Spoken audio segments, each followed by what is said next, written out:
and welcome to BronxTalk. Tonight, it's the debate for the Democratic primary in the 8th City Council District that includes the Bronx neighborhoods of Mott Haven, Port Morris, Melrose, the Concourse, and Concourse Village. Also, the Manhattan neighborhoods of East Side, Carnegie Hill, and Yorkville, East Harlem, and Randall's Island. Tonight's program is presented in partnership with the League of Women Voters of the City of New York, a nonpartisan political organization that advocates for informed and active participation in government and works to increase understanding of major public policy issues. Also, thanks to our co-media sponsors, the Bronx Times and Schneppes Media. Primary day is Tuesday, June 24th. The early voting period is Saturday, June 14th through Sunday, June 22nd. For more information, visit vote.nyc. Now let's meet the candidates. There's no incumbent in this race, as the current council member, Diana Ayala, is term limited. There are 7 candidates on the ballot, and they are the Chief of Staff of outgoing council member Diana Ayala, Elsie Encarnacion, thank you for joining us. And a member of the Exonerated 5, it is Raymond Santana. Mr. Santana, thank you for joining us. Thank you for having me. The chairperson of Bronx Community Board 1, Clarisa Aleyto. Ms. Aleyto, thank you for joining us. State Committee member for the 68th Assembly District is Nicholas Reyes. Mr. Reyes, thank you for joining us. Please note that Rosa Diaz declined to participate. Federico Colon did not respond to invitations to participate, and Wilfredo Lopez was eager to join us, but had a family emergency at the last moment and could not attend. Candidates in tonight's debate, I'll direct the question to one candidate. That candidate will have 90 seconds to respond, and then each candidate will also have 90 seconds to respond to the question. The moderator, that's me, reserves the right to ask follow-up questions and also to allow for rebuttals and dialogue. Please note that after the initial answers from each candidate, no statement can be longer than 30 seconds. Also, please note there will be no opening statements, but at the end of the program, each candidate will have 1 minute to offer a concluding comment. That's the word. Offer a concluding comment. Anyway, thank you so much for joining us. Candidates, one note before we begin. Half of the 8th Council District is in Manhattan. We know that, but our BronxNet viewers are, of course, most interested in how you see their half of the district. So whenever possible, please refer to issues relating to the borough of the Bronx. I think you can understand why we want that. First question, then, is for you, Ms. Encarnacion. And it's very simple. What distinguishes you as the most qualified candidate to run for city council member in the 8th Council District and serve Manhattan, but yes, the borough of the Bronx, Timber. That's right. That's right. First of all, thank you, Gary and BronxNet, for having us. Thank you to the League of Women Voters and for all of the people that are watching today. As someone who has spent 8 years in the city council, I think that I am uniquely qualified to understand the issues both from a legislative and also a budgetary lens. But I also have done community work. I've spent 6 years at the community board, serving on the community board as chair of land use. And so I've gone through the ULURP process. I've sat at that table. And I've also spent 10 years in the education field where I've helped connect families and people to resources in the community, making sure that they have everything they need in order to be successful. And so I have a long track record, and my aim is really to leverage all of that experience and to make sure that I bring the best results for District 8. I am interested in doing that. I've been doing it for a long time. And one of the things that I think also, I am born and raised in this district. I live here, I work here, I serve this district, a product of the public school system. And so, yeah, I think I am uniquely qualified to take this role on. Thank you very much, Mr. Santana. Good answer. That's good. For me, my name is Raymond Santana. First of all, Gary, thank you for having me here. Sure. You know, I'm the son of East Harlem, but I got roots in the Bronx also. So for me, I think what qualifies me the most is that because I have a history of criminal justice, right? I fought against the system. You know, I went to prison for a crime that I did commit at the age of 14. I grew up in this community all my life. And so for me, I think that this community is time. They need a new vision. They need new passion. They need unification, and they need a new voice. And I think that I can bring that. And I think that I can bring that. And I think that also, you know, with the help of other elected officials, that we can probably bring some healing to East Harlem and the South Bronx. Thank you very much, Ms. Aleyto. My name is Clarisa Aleyto. Thank you for having me. I'm running for City Council here in District 8. Born in East Harlem, but I was raised here in the South Bronx in Patterson Houses. I am the current chair of Community Board 1. And what qualifies me is I've always fought for this community. I fought for the Bronx all my life. I went to public schools here. I work here. I live here. And I've always fought for two big things, right? Opportunities and equity in our communities. And it is something that I'm passionate about. I've run public health initiatives in our communities. I've started gun violence initiatives in our communities. And I've done a lot for our youth, our elderly, and our people living in NYCHA. And I'm really passionate about being here and leading for my community and making sure that we bring equity to the Bronx and represent both East Harlem and the South Bronx, but being the only candidate from the Bronx and making sure that the Bronx's voice is heard in this city council representation as a representative from the Bronx. Thank you very much, Mr. Reyes. Well, so on my campaign trail multiple times, because I am the elected state committee member for the 68th district, which is not the Bronx, by the way. I've heard a lot of things about just people having a lack of trust for government, correct? So with me at the helm and being the city council member, I think that I'll be a very integral role in creating affordable housing that will actually be affordable. Now, I worked on many campaigns. I worked on my own campaign, I worked on assembly campaigns, and I worked on city council campaigns. I know the area, East Side and the Bronx, like the back of my hand. I was born and raised there. I went to school there my whole life. I went to a school called Harlem Village Academy, and that was in Wagner Houses, and it was also in Jefferson Houses. I actually think the speaker at the time of city council helped make that school come in, so I'm very thankful for that. So what makes me uniquely qualified? 30 seconds. I know what the people need, and I know what the people want. And right now, the voices that are representing us are not accurate. They're not an accurate voice of the people, and they need somebody who's gonna really go down there and not be in bed with dark entities to really, really legislate. 15. Thank you. Thank you very much. Let's go to the second question, and that will be for you, Mr. Santana, and everybody else will get a chance to respond. If you had been in the city council when the city of Yes was voted on, would you have voted for it?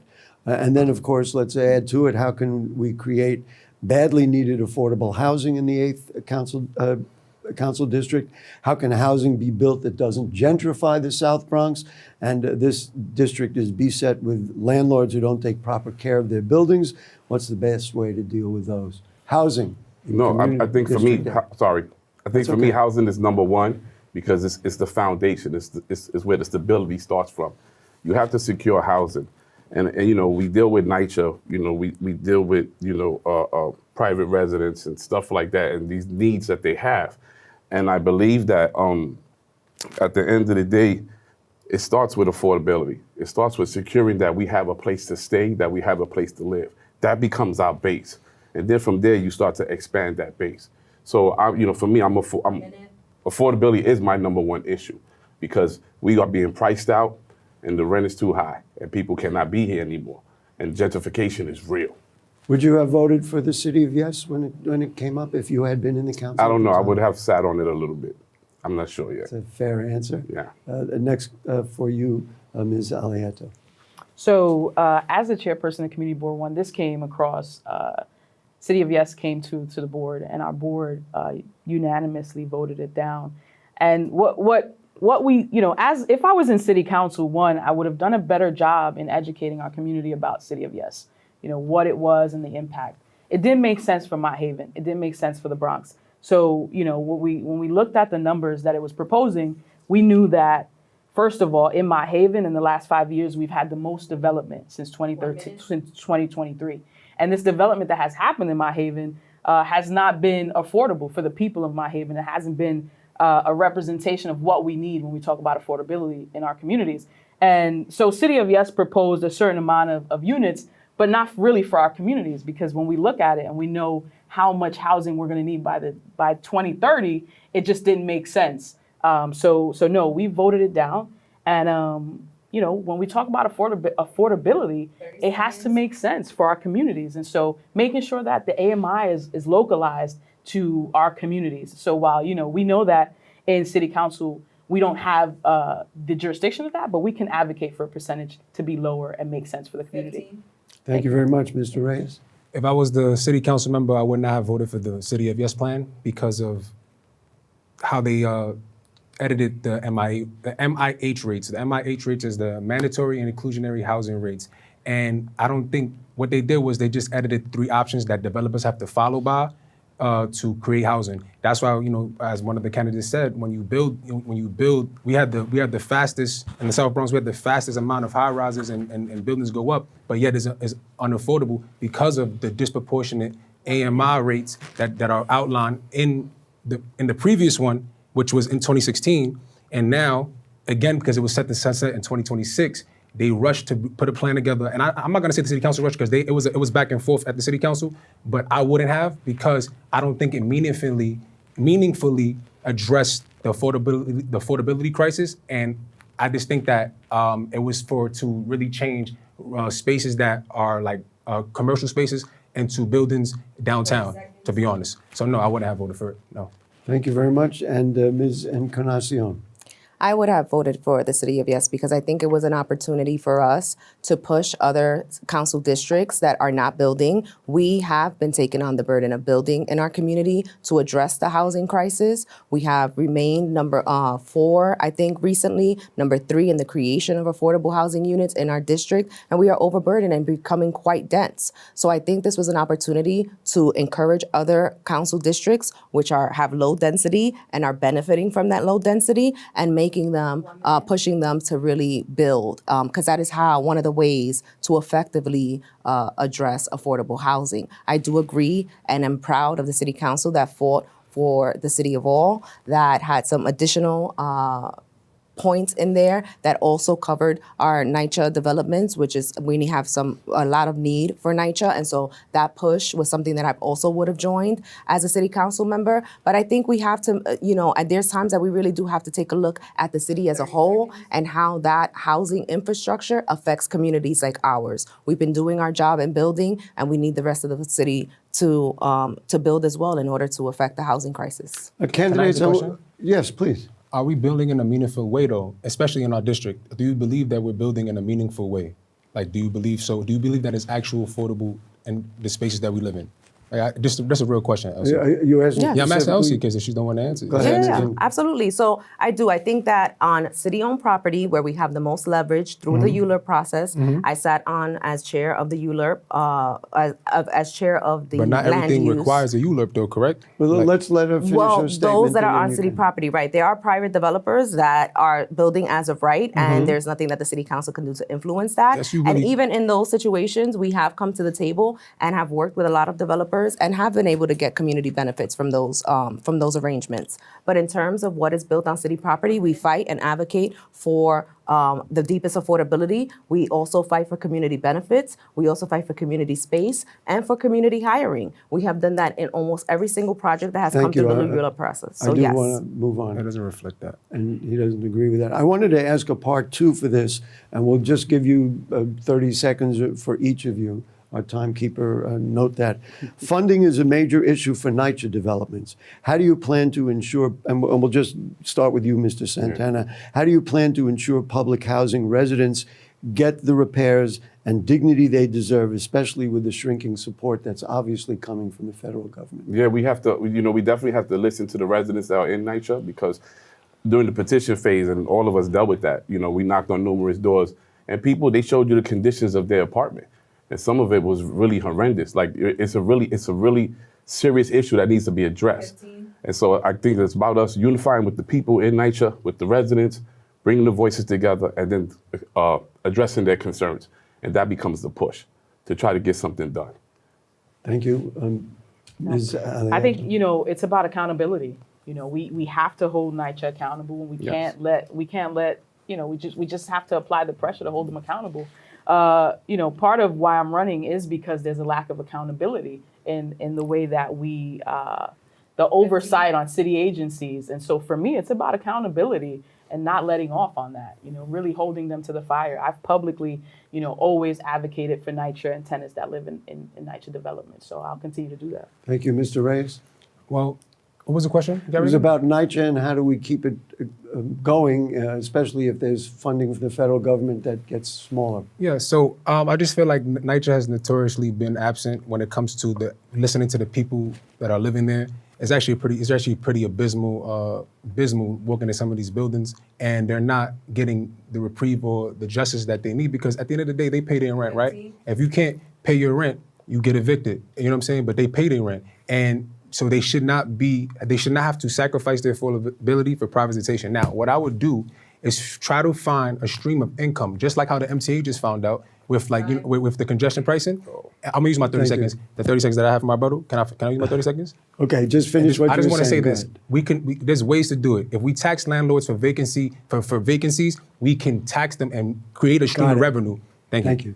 And for you, Ms. Encarnacion. Yeah, I mean, I think we can all agree on the NYCHA conversation. You know, there has to be more investment. There's about $10 billion that's owed to us by the federal government. And so Nick is right. We have to look up innovative ways to do it without having to sacrifice the privatization and the rights that tenants have currently under the Section 9 program and forcing them to go into a Section 8 program. I think that is something that I will fight against and advocate with our tenants for. Thank you very much. The next question goes to you, Ms. Aleyto.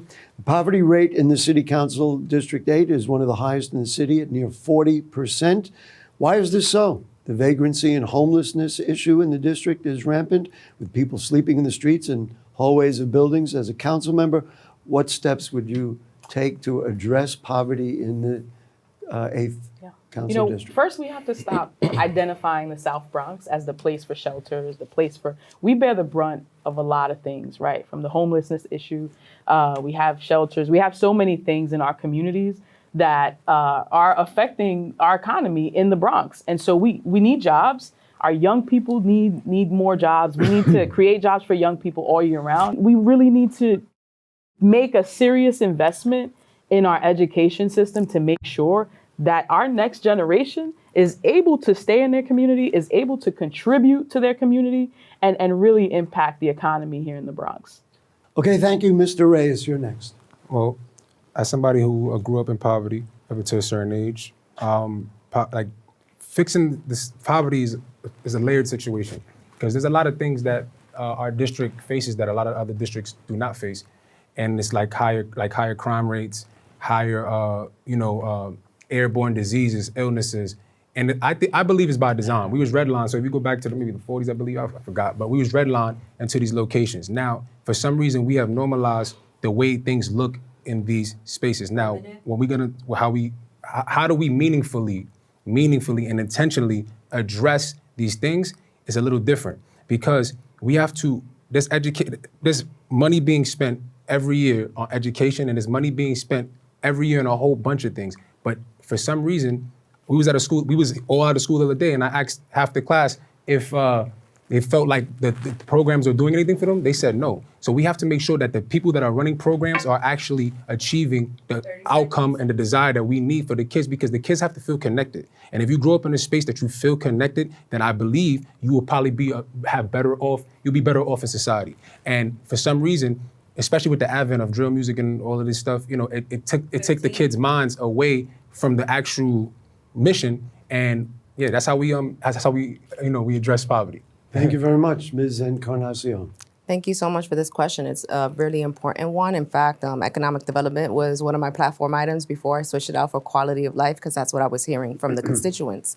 I've been really lucky to have worked on this issue. We have a District 8 economic development group that has done a study on the poverty levels in District 8, and then have come together with a lot of groups in the neighborhood that have been working on this issue in order to find solutions on how to combat it. And then the idea is that the city council member would then fund those initiatives that come out of those conversations. So I have been working on this issue for quite some time and working with groups that are on the ground, talking directly to our young people, our people that are out of work, finding what are the barriers. There are many barriers, right? We have childcare that's inexpensive, that's overly expensive, that they cannot afford. And so some people are making decisions to stay at home with their children instead of having to pay for child care, which in some cases is most of their income. And so there are so many different barriers, language access, we have barriers with transportation and abilities. So there is a lot that we can do to really address this issue. I believe in a housing first model. People have to have stable housing in order to really be successful.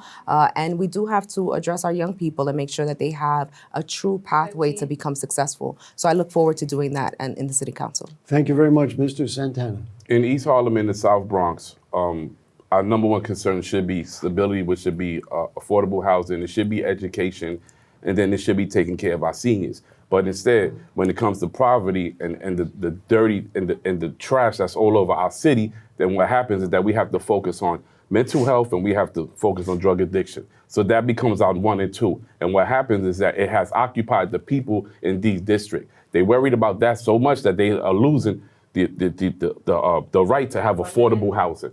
And so that becomes the focus. So I think it starts first with cleaning up the community.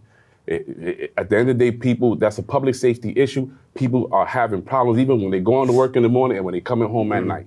It looks disgusting, period. I agree with that. That's All right, thank you very much. We're up to the next question, and that will be addressed to you, Mr. Reyes. Yeah. New York City is one of the safest cities in America. Crime Yes. is at historic lows in all of the boroughs, and yet the Bronx still has more than its share. The Bronx represents 17% of New York City's population, but it accounted for approximately 20% of the city's violent crime. Polls show that voters list crime right at the top of their concerns. So how can you, if you are elected to the City Council, affect these numbers and make the Bronx safer? Well, yeah. So earlier you said that, this district is like there's a lot of people in poverty living in our district.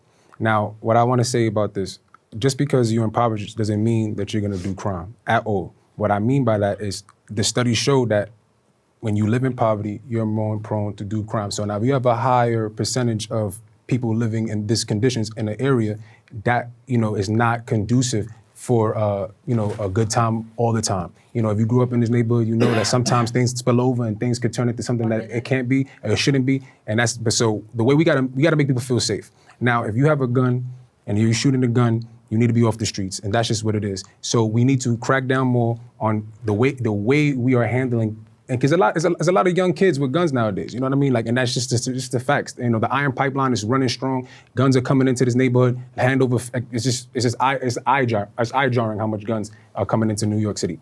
So yeah, so the way I would address the situation, 30 seconds. the situation of the safety issue is not only through cops and the NYPD, but it's also through investing in programming for kids to feel safer and feel belonging to. Because if you feel belongingness, it might deter you to do crime.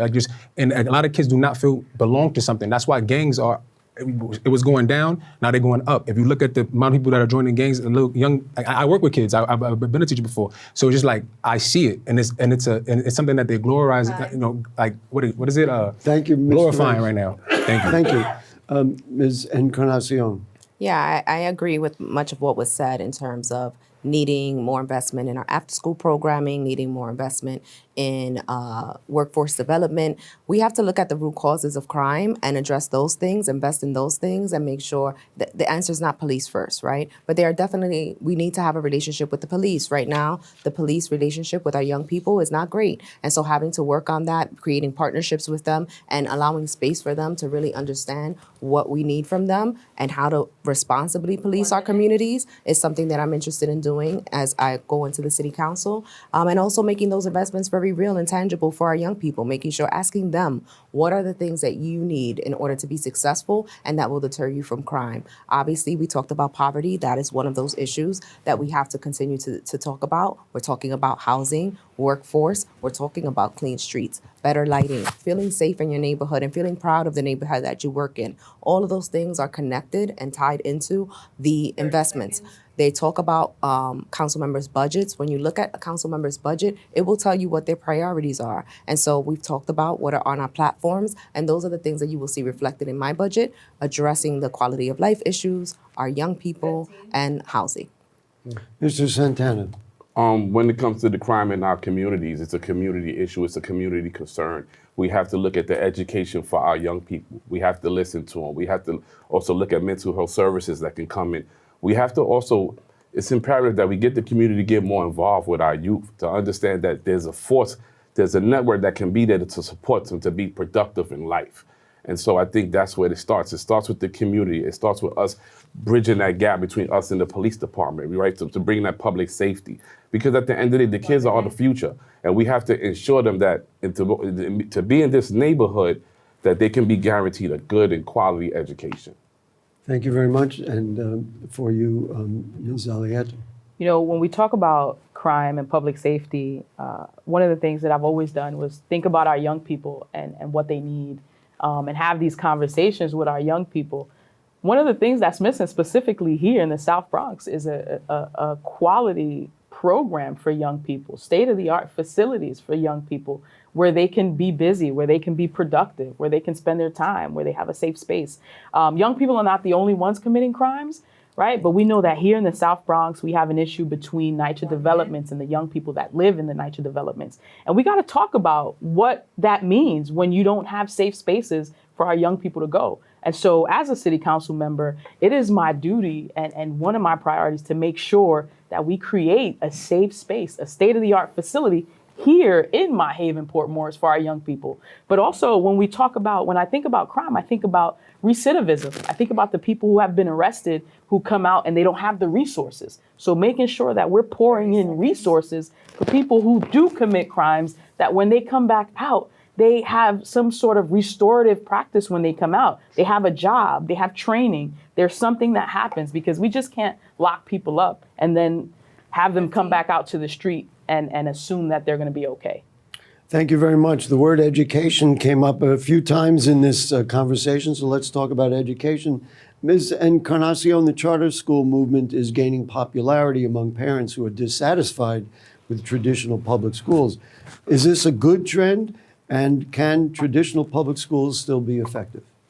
Of course, traditional public schools can still be effective. There has to be investment in that process, right? We have to look at our public schools and treat them with the utmost respect, give them the things that they need. We're talking about schools that are trying to figure out if they can have a new guidance counselor, if they're going to buy new books. Those are decisions that our public schools shouldn't be making.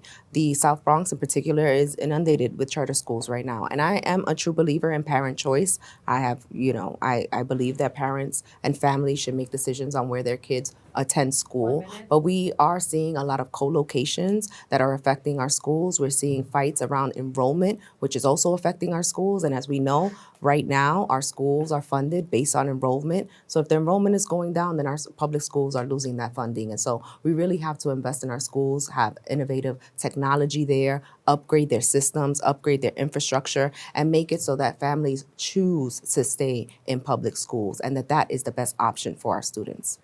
Thank you very much. Thank you. 100% piggyback off of this one here. The education piece is very important, right? And so, we have to look at that. We understand that our students, our children learn at different levels. And so we have to pay attention to the public school piece. I'm from public school. I understand how it is. And so there's a need there, and we have to address those needs no matter what, because this is the education system, and our kids, they deserve it. They deserve the best, no matter what level of education they're on. They deserve the best, and they deserve to have a chance to be successful and be productive in our community.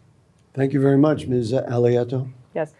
I've worked in charter schools. I'm a public school student. I went to public schools here in my Haven all my life. And, this conversation of public versus charter, and this is more of a political thing than it is a community thing. Our parents in our communities have children in both traditional schools, public schools, even parochial schools.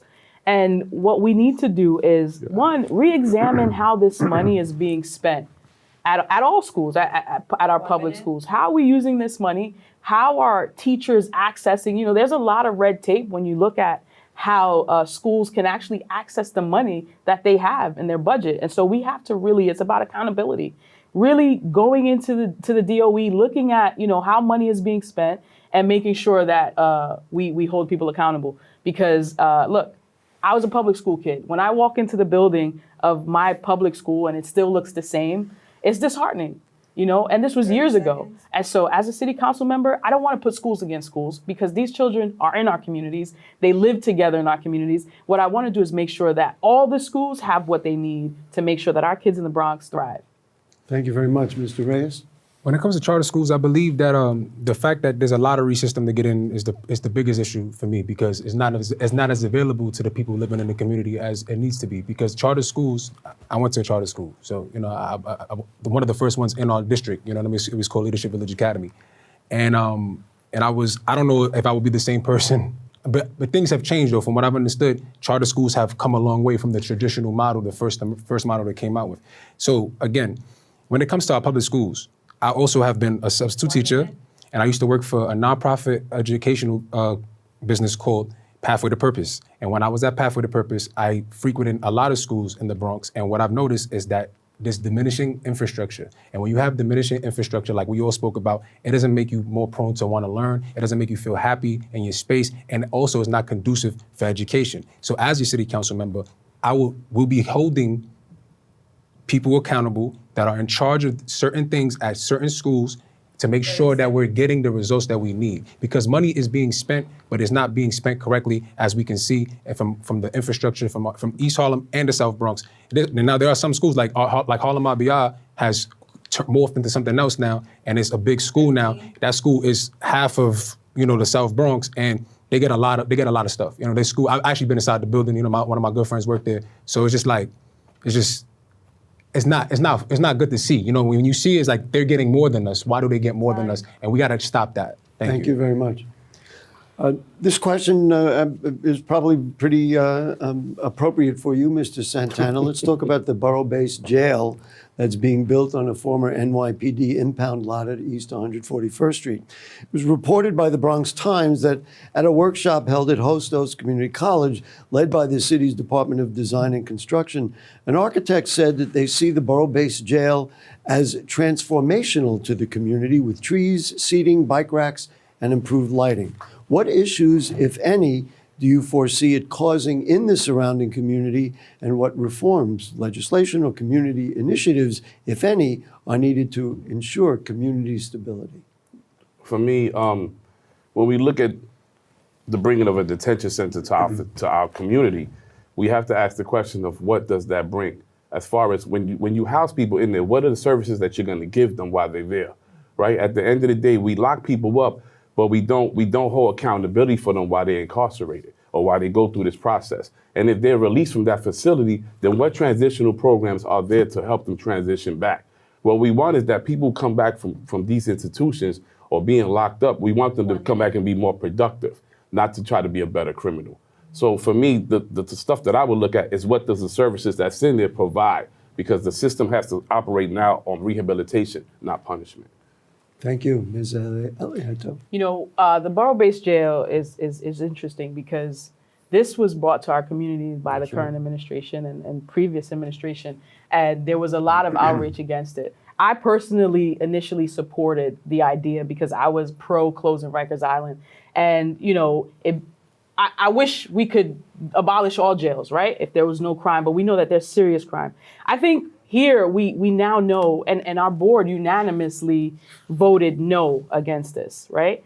And so the fact that it still happened is telling too. It's a reason why I'm running for city council, because I don't want to go against my community. Most of the decisions I've made are community driven, and a lot of the times when we vote on a community board issue as a community board, these things still pass in city council. And so, it's important to make sure that this borough-based jail is here. It's important to make sure that people who are incarcerated get what they need to come back out and be part of society and be able to contribute to society. So at this point, we need to really hold them accountable and look at a lot of the community agreements that really haven't been completed yet. There were community agreements that were supposed to be done and haven't been completed yet, and it's taken too long to get done.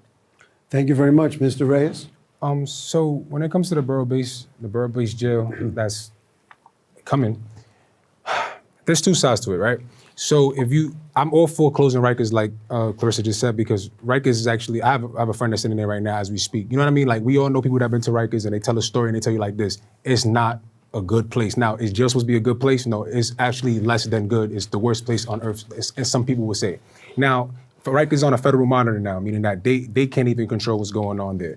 So now, having a borough-based jail would allow families to be closer if they strategically put people from the Bronx in these spaces. Now, if you have people from Queens coming over, but if you put people from the Bronx in these spaces so they can get visits from their people, then okay. Now, the second half of it is, I don't know how it ended up in our district though. I would have loved to have been part of that conversation because, again, we needed a fierce advocate because there's a lot of other spaces in the Bronx that have, with so much stuff all the stuff that we got going on, air pollution, housing affordability crisis, childcare, like we didn't need that at this time. And that's the problem what's going on. There's too much take and not enough give, and we keep getting took from. And that's my problem that I'm having with our current administration, like Clarisa was talking about, like that was underhanded, and they should have been more forthcoming about how this happened, because I don't even know how that came up. And if it's because the community is going to get enriched, that's not an equal trade in my book. It's not like the enrichment of like, oh, they're going to put spaces up, green spaces up.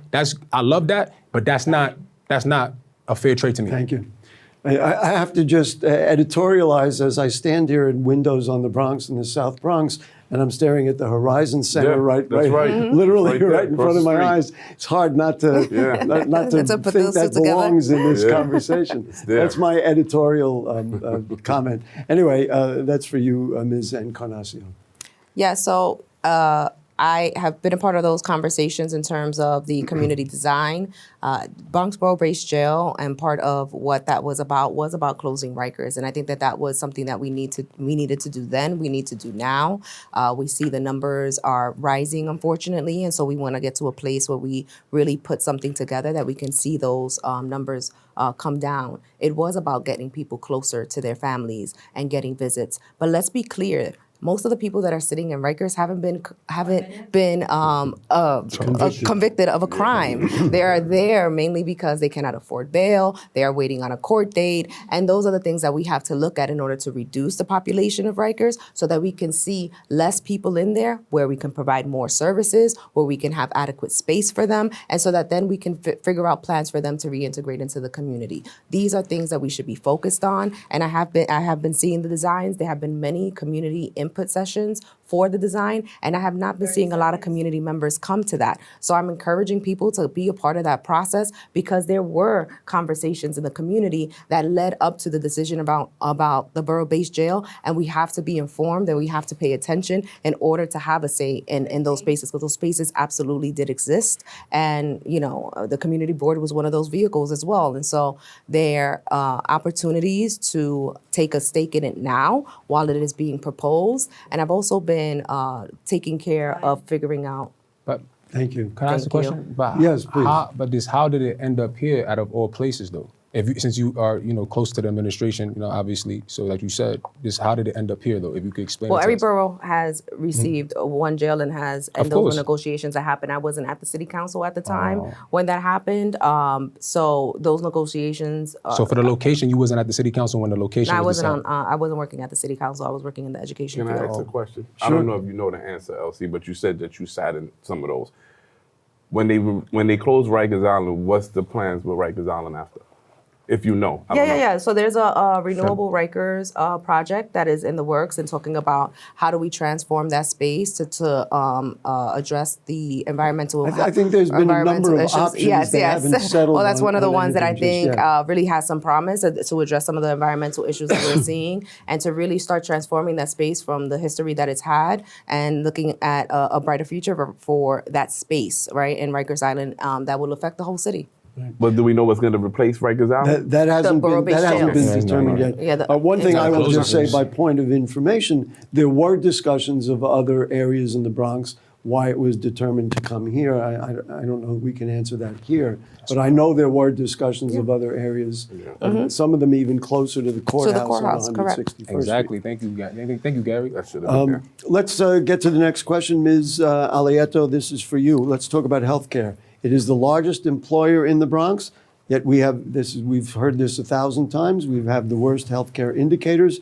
And also, let's add in the need for mental health care is so desperate for so many.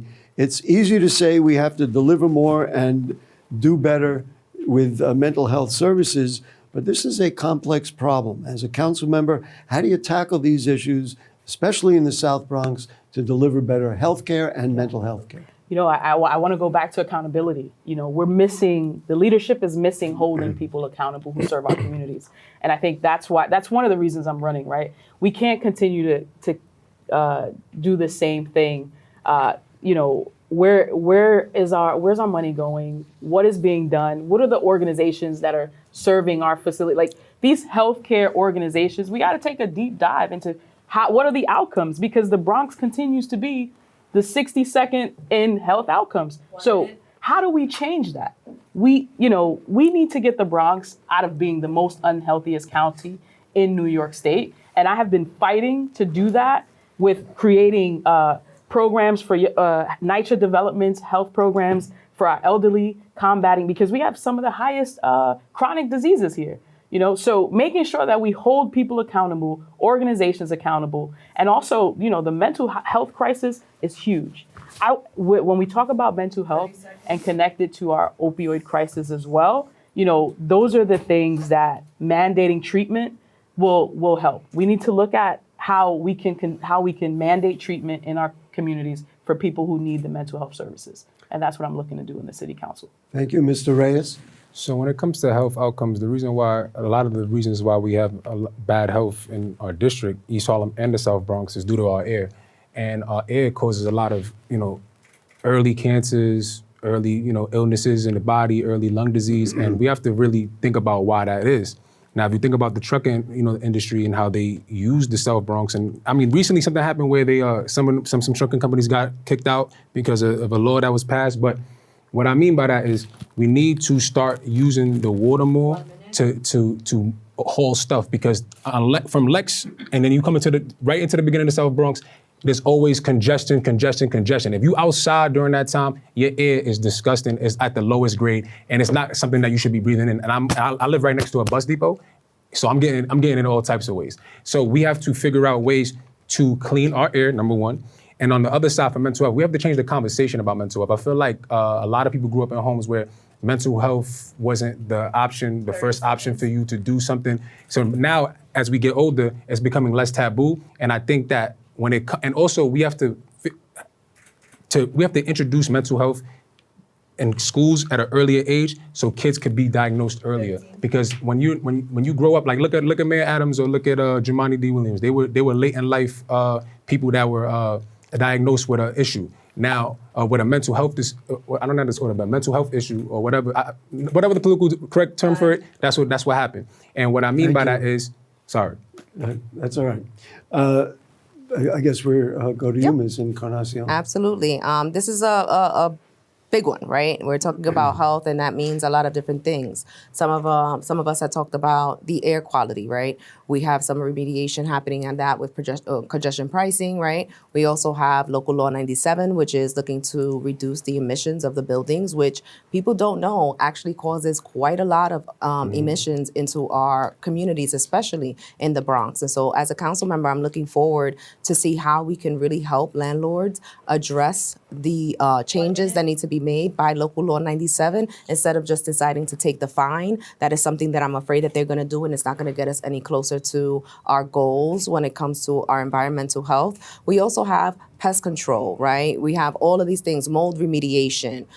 These are things that people are feeling inside of their homes that we can address through discretionary funding. And so there is a space for us to do that. And also looking at how we use our waterfronts, how we use our green spaces, extending tree canopy. There are a lot of things that a council member can do to really address the health disparities in our community. And I'm looking forward to work with our partners and community-based organizations, some of our clinics, to really support our local hospitals and a lot of the initiatives that have already been underway, reinforcing them to make sure that they are successful in our communities and that we give education in the hands of our constituents about this issue.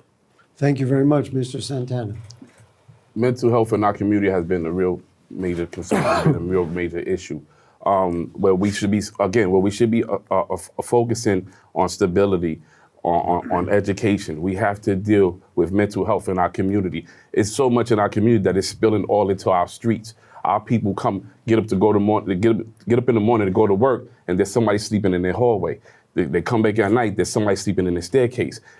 People are defecating in our staircases. People are littering. There's trash all over the place, and it's due to mental health. The mental health was dumped on our doors, on our steps, and nobody's asking why. How did it get there? Who put it there? Why has it been there for so long? It's blatant to see.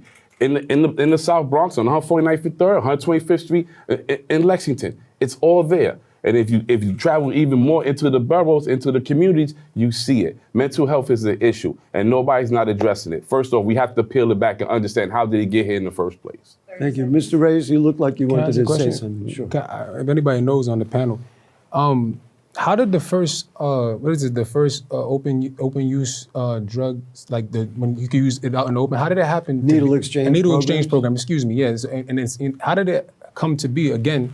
Just like the jail, how did it come to be in District 8? Because again, I mean, I'm not against it. It's here already now. It's here already now. But we have to really understand what it means. But how did it get here? And it's been here for a long time. It's been here for not a long time, but like 45 years, right? I believe they got it. Yeah, they got something. I've got another question about the opioid crisis, which we can talk about in a moment. Mr. Reyes, let's talk about the South Bronx waterfront. Yes. It has long been inaccessible to local residents. While the Brookfield property boasts of public access in their section of the shoreline, much of the South Bronx shoreline is inaccessible to the people of the Bronx. What's it going to take to provide much needed access to the entire waterfront to create healthier open spaces for the people of the Bronx? You just have to make that public to the people. Like nobody should have control. Like I know of a public, if a private. Like so again, you said what was the name of the Brookfield. Brookfield. Those are the apartments on that. Because they All the tout, way on the They east, tout right west side of the after Bronx. 100 years. The first time in 100 years, right? 100 years they got access to a waterfront. I know what you're talking about. And again, that's unfortunate, right? Because again, even on the east side, like you have east side of Harlem, like that's the other side of the district, you have access to the waterfront, right?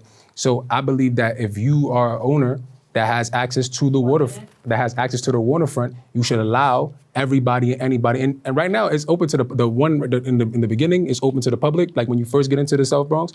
But then, if anything is not open to the public, it has to be open to the public. That's just what it has to be, because everybody should be able to enjoy the waterfront. That's just free. That should just be free. Thank you. Thank you very much. Ms. Encarnacion. I agree. We need access to the waterfront. Not only do we need access, we need to encourage development there that is owned by the community. There are community groups that are currently working on that, currently working on plans. South Bronx United is part of that conversation. There's a Bronx River Alliance that are working on that conversation. I have sat at those meetings. They have plans for that. And so our job as a city council is to make sure, how do we fund it? How do we support it? How do we get it to a place that the community can get that access back into their hands? And those are a lot of conversation. It takes a lot of money. And so you need a lot of partnership with the federal government, the state. It's all hands on deck when we're talking about the waterfront. That's how we were able to accomplish it on the east side of East Harlem. That took a lot of negotiation, a lot of people putting some money from their pots in order to get the waterfront done there. And we have to do the same for the South Bronx. And again, there are plans that the community has already put in place. Our job as council members is to support those plans, see how we could invest in those plans, and make sure that they come to the benefit of the community. The private property that was bought there was opened up, actually, I believe it was by the previous borough president at one point. And so when those things happen, we can never get them back, right? And so we have to make sure that they don't happen and be preventative to those actions. Thank you, Mr. Santana. 100%. Piggyback off of Elsie. Great answer. It's about letting the community understand and know what's going on, and then push them to be involved. Because at the end of the day, that's what we need. We need community involvement, civil engagement. And so anytime that we can get them to be involved and lend ideas, because that's how you tackle complex problems, with just different perspectives, different ideologies, different methods. And that's how hopefully we come to some type of common goal. Thank you very much, Ms. Aleyto. Yeah. So, right, the waterfront, which Brookfield Properties is something that I put on blast and made sure that our community knew that this was public. But when we talk about the Bronx, it's always an afterthought. If we're one district, then when we look at the East River and the FDR side on the east side of the district, we shouldn't have had that conversation without saying we also need the Bronx to be accessible and have space. And so that is the reason why I'm running. I am the only Bronx candidate here, and I know the lack of, as being someone from the Bronx and a resident of the Bronx for a long time, we need to have these conversations. It's not, we're not in, we talk about the East Harlem side of the district, and then we'll talk about the Bronx side of the district. No, we need to talk about both sides of the district at the same time, simultaneously, because this is one district, and so we need to move as such. Candidates, we're almost out of time. I do want to ask the question about the opioid crisis, so we'll give you 30 seconds or so just to weigh in on it. How can we prevent people from turning to drugs, and how to get people who are addicted on our streets the care they need to kick the habit? Listen, I know we need an hour for that. I was just going to say, I'm like, Gary, you're really killing us with this one at the 30-second mark. But the truth of the matter is we need more beds. We need more access. We need more outreach coordinators. We need mental health inside of our schools. We need preventative services. We need to attract the drug dealers and not see the drug users as criminals, and give them support. We need people out on the streets with them at all times to make sure. This is very hard to get someone to actually commit to getting services. It takes many, many years, sometimes in some cases. And so we have to be aggressive about that. And we have to care and have compassion for those folks that are struggling. Thank you, Mr. Santana. 100%. We have to, it's a call to the community for them to be involved, for programs to come on in, any agencies that can come in and put some perspective on it, because it's a crisis that has been going on for a long time, right? To the point that even our young people call certain areas of the district zombie land. And so we got to change that. It's time to clean up our community. Thank you very much, Ms. Aleyto. We need to mandate treatment. And we need to make sure that people who get treated after treatment have a place to live, have a job, and are treated with dignity. Folks who, and I know this because my brother suffers from substance abuse, and folks who fall victim to that, it's because things get hard. It's because they don't have a place to live. It's because they don't have money. And so we need to really focus on full services and mandate treatment as well. Thank you, Mr. Reyes. First, we got to stop the trafficking of fentanyl and heroin that's coming into the neighborhood. It's very, very obvious what's going on in the neighborhood. Right. There's open-air drug markets left and right, and it's not being handled correctly. The opioid crisis has been repackaged many times throughout history. Drugs have always been a conversation to be had, and first it was a problem, then it became, with Bill Clinton, became like an addiction, which is good. Now people get the help. Where help comes, help is a little different, because let's go back. We only had 30 seconds. Yeah, this is the quick round. So listen, one last question, which takes into 2 it. seconds. Who are you supporting for mayor? Have you made a choice? I'm ranking. I haven't made a choice, but I am ranking for mayor, and I'm not ranking Cuomo. I won't be supporting anybody for mayor until they come into our district and tell us what they're going to do for us first. That's fair. I haven't finalized that decision either. Boy, every time I ask this is the response I get, Mr. Reyes. Yeah, what Raymond said, that's a good answer. Like, if somebody wants to come, to the district and take a look, you know what I mean, and then we can have a conversation after, you know what I mean, so to see what they're gonna do for our side of town when they up there. So yeah. All these dialogues should continue in the South Bronx. It's about the Yes. healthiest thing we could possibly do. We are ready for closing statements, and so Ms. Encarnacion, you're first. Yay, I love being first. 1 minute. So again, thank you for having us. This has been great. Thank you to all the viewers who are participating civically in this movement. This is an important race. My name is Elsie Encarnacion. I am born, raised, live, work, and serve in this district. I have served this district my whole adult life, product of the public school system, and I'm really excited to leverage the opportunity to bring that experience, that love, that passion, that care for this district into the city council. I have a number of partnerships that I have solidified to make sure that we leverage the best results for this district. I am excited about June 24th, and I can't wait to see all of you at the polls ranking me number 1. Thank you very much, Mr. Santana. First of all, thank you for having us. It was an awesome time here. My name is Raymond Santana. I'm one of the exonerated 5. I've been in East Harlem all my life, got some roots in the Bronx, and I'm an activist, and I fight against criminal justice.